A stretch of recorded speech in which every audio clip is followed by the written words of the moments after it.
Opinion: Kashmir is not just a destination, it is a responsibility. A few weeks ago, I had an opportunity to walk through the narrow lanes of Pahalgam. While walking, I saw a group of schoolgirls trying to cross the road. A long line of tourist vehicles had jammed the area, and even a small medical emergency would have struggled to pass. One of the girls smiled and said to me in Kashmiri, "Sahab, yem visitor chaya imitsani kitrakane bir karini sir." Are these tourists here for us or just to crowd us? That question stayed with me. Kashmir is healing. The scars of conflict still exist. Peace has begun to return to the Valley, not just in security reports.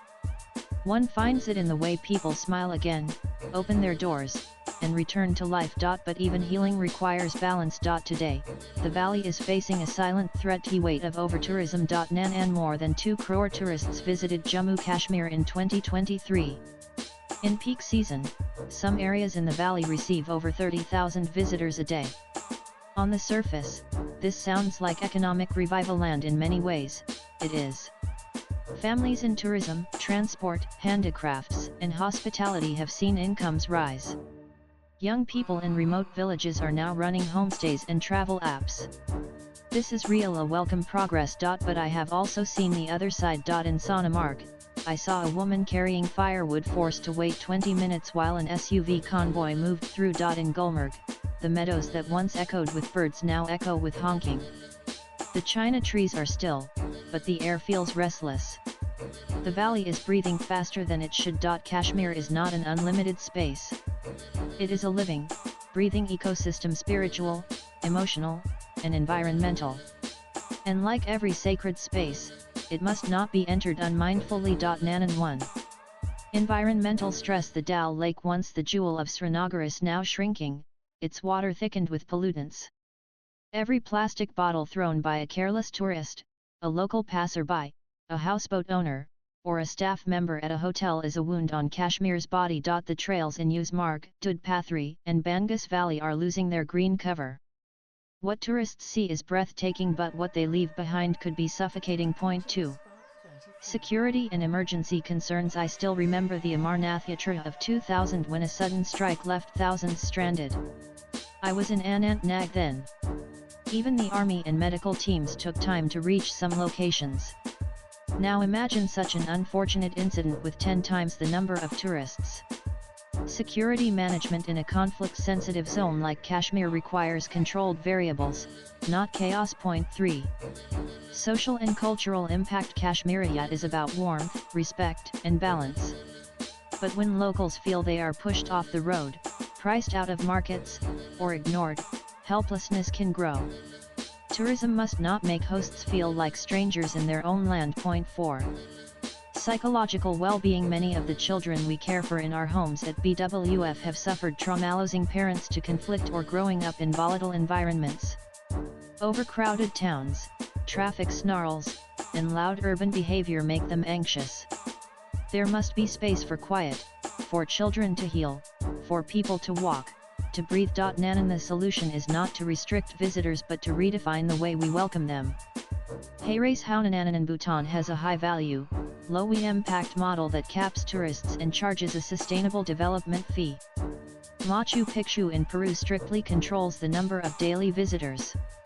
Even Venice recently introduced entry fees to reduce damage to its cultural heritage. If World Heritage cities and mountains can protect themselves, why can't Kashmir, which is all of that and marine ecological marvel, a spiritual shrine, and a cultural reservoir? And when I first came to Kupwara in 1997, I had no idea that this land would become my life's journey. I've walked across its villages, sat in silence near the Tolel River, prayed in mosques and mandirs alike, and held orphaned children in my arms who didn't know why their father never returned. To me, Kashmir is not a tourist site. It is a sacred geography. It is the soil of Lal Ded and Nund Rishi, of Sufis and saints, of cries and hopes. It is a land that has forgiven much and is still offering itself to India every day. And what do we owe her? We owe her respectful presence, not reckless crowds. Tourism should be like a pilgrimage where you arrive with humility, walk gently, learn, listen, leave behind only gratitude. Nanan in our homes Basarita Basum we care for girls who have lost their families to conflict. These girls have rebuilt their lives with education, dignity, and courage. They look at the mountains with dreams. But some days, they ask, why is Kashmir treated like an amusement park? They are not asking to stop tourism. They're asking us to preserve what gives Kashmir its strength, its peace, its dignity, its space to grow. Nanan we must remember to protect Kashmir is to protect her people, her peace, and her possibility. A cap on tourist numbers is not a barrier. It is a bridge to sustainability, to safety, to serenity. It is a promise that we care enough to control ourselves. Let us be the generation that walked gently, that looked beyond selfies, that honored Kashmir not as a product, but as a mother, a mentor, a prayer. Because in the end, this is not about fewer tourists. This is about more meaning. Not about restriction but about restoration. Not about commerce but about conscience. Let the world come to Kashmir, yes, but let it come wisely. Let it come like a whisper, not a stampede. Let it come as if entering a temple. Swipe left for next video and let us remember always Kashmir is not just a destination. It is a responsibility. Adhik Kadam, founder of the Borderless World Foundation BWF, is a humanitarian and peace builder working for the welfare of orphaned girls and marginalized communities in conflict-affected regions of Jammu Kashmir. Views expressed in the above piece are personal and solely those of the author. They do not necessarily reflect NEWS18's views. Latest blogs